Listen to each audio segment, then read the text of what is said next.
বাংলাদেশের ভাইবাদার বন্ধু বান্ধব সবাই কেমন আছেন? আশা করি সবাই ভালো আছেন। আর আপনাকে দোয়াতে আমিও ভালো আছি। আজকে আমার একটা কষ্টের বিষয় আপনাদেরকে আমি শেয়ার করব।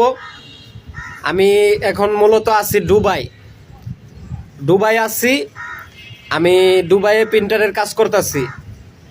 আমি এখন যেখানে অবস্থান করতেছি, আমি যেই বাসায় কাজ করতেছি দুবাই, ঠিক আছে, ওই বাসার ছাদের উপরে আমি অবস্থান করতেছি।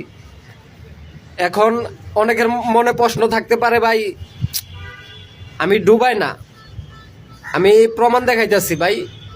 এই যে পিছে গাছ মাছ দেখতেছেন, মনে হইতেছে ডুবাই না। ওই যে দেখছেন বড় বড় বিল্ডিং, ঠিক আছে, আমি ডুবাই আছি। আর মূলত আমি যে কারণে ভিডিওটা করতেছি, আমি নিচে যার বাসায় কাজ করতেছি গাইস, আমি একটু আস্তে বলার চেষ্টা করতেছি, কারণ আমার নয়েজটা নিচে যাইতে পারে, তারা শুনতে পারে। গায়েস আমি আর কি বলবো গায়েস, আর কি একটা কথা, বাস্তব কথা, মানুষে যে বলে কথা বাস্তব। সত্য মানুষের দাম নাই, অসৎ মানুষের দাম বেশি ভাই। কথাটা হইলো, মনে করেন আমি নিচে কাজ করতেছি, যার বাসায় কাজ করতেছি সে দুবাইয়ের একজন আর কি মাস্তান, কিং। উনার বাসায় আমি কাজ করতেছি, নাম বলবো না, আমি নাম প্রকাশ করতে চাইতাছি না। আমি অনেক কষ্টে কথাগুলো বলতেছি।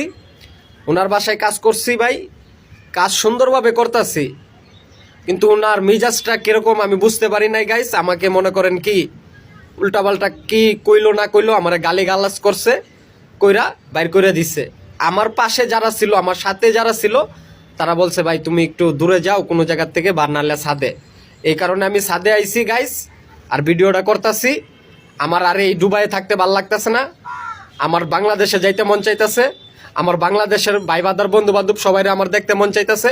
আমি আর এই দুবাই থাকতে পারতাছি না। আপনারা যদি আমাকে হেল্প করতে চান, আমি আমার নাম্বারটা দিয়ে দিব, আমার সাথে যোগাযোগ করবেন, আমাকে ভালো মন্দ পরামর্শ দিবেন। ধন্যবাদ, আল্লাহ হাফেজ।